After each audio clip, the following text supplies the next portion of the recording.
Hi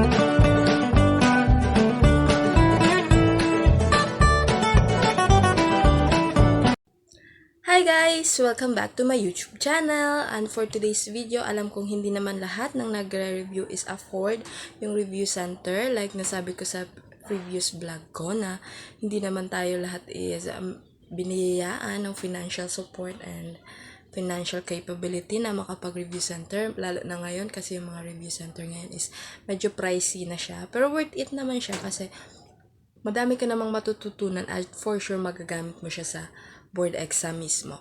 And I am here, syempre, kung gusto nyong malaman kung ano yung mga YouTube channels na pwede kayong mag-review at marami kayong matututunan at super worth it kahit hindi ka nakapag-review center, basta panoorin mo yung mga YouTube channels nila, sabayan nyo sila sa kung ano yung mga kailangan gawin, like meron silang drills or questions, quizzes, ganyan, sabayan nyo lang is for sure makuha yung dream nyong license. Kasi ito yung mga YouTube channel na to is ito din yung mga tumulong sa akin. Syempre, hindi naman lahat ng nag-aaral or nagre-review is natututo sa pakikinig at pagbabasa. So, meron din namang natututo sa panonood and of course, visual person tayo, mga B.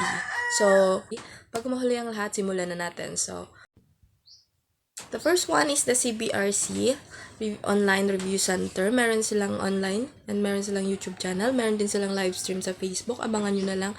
At para mas madami kayong matutunan or mare-review yung videos nila, pwede kayong magbayad ng membership fee. Meron naman sila yan.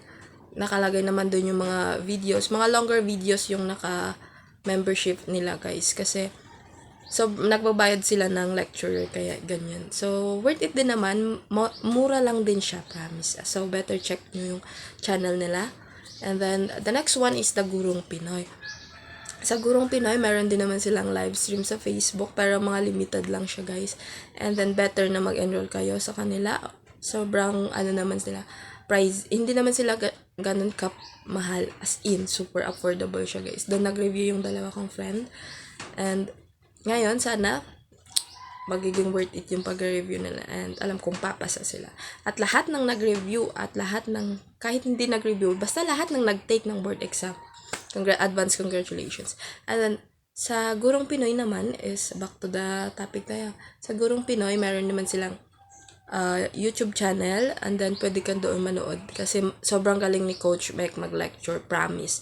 At yung mga lecturers niya as sobrang worth it din pakinggan. Macha-challenge ka lang kasi meron talagang lecturer na medyo low yung voice. Ako kasi hindi ako ganun kalakas yung boses, so medyo nakakaantok din minsan. So kailangan nating labanan yon kasi sa board exam, lalabanan mo rin naman yung antok kasi buong araw ka doon sa sagot. Lalo na pagdating ng proof ed. By 12 to 2 p.m. yung pagsagot nun. O, di ba nakakaantok? Tapos yung proof ed pa, ang grabe pa babasahin mo. Parang isang paragraph, tapos yung tanong, hindi mo alam kung paano sasagutin, di ba? So, ganun. So, better check na nyo yung YouTube channel nila. Lagay ko din dito kasi nga, sobrang galing nila pagdating sa situational na problems. And then, sa YouTube channel number 3 is yung kay Sir Melvin Buracho Corner. Sobrang galing niya, guys. Sobrang worth it at sobrang nakatulong siya kasi doon din ako nagtagal sa pag-review kasi mahilig ako makinig sa mga drills. So, grabe yung feed ng information sa utak mo. Hindi naman siya ganun ka nakaka-bombard pero sobrang galing lang kasi pagdating mo talaga sa board exam, legit yung parang naririnig mo na sila kung ano yung sinasabi nila. Tsaka yung sobrang ganda lang doon sa kanya is yung question answer lang talaga, guys. At hindi ka agad yung nilalabas niya yung sagot, ha. Mismong tanong and then ikaw mismo dapat paglabas ng tanong, lalabas ka agad sa utak mo yung sagot. Parang ganun siya. Parang tinetest ka na niya doon sa pagdating ng board exam na pagbasa mo na pa lang ng tanong, basta't makikita mo yun yung mismong keyword na hinahanap, lalabas ka agad sa utak mo yung sagot, di ba, mas magagamit mo yung oras mo ng maayos and especially lalo na pagdating sa math, sobrang time consuming yan. So, better prepare kasi nga hindi naman lahat ng batches ng nagbo-board is ganun kadami yung math. Like sa batch namin, parang konti lang naman. Siguro mga 10 items yung math. So, ewan ngayon, yung September na batch, hindi ko alam. Pero sabi nila is sobrang dami din daw ng math. And I hope na konti lang yung math sa next batch. Kasi sobrang ubos siya ng oras, lalo na kung hindi ka magaling. Pero, panoorin mo lang yung mga YouTube channels na yan kasi sobrang worth it talaga.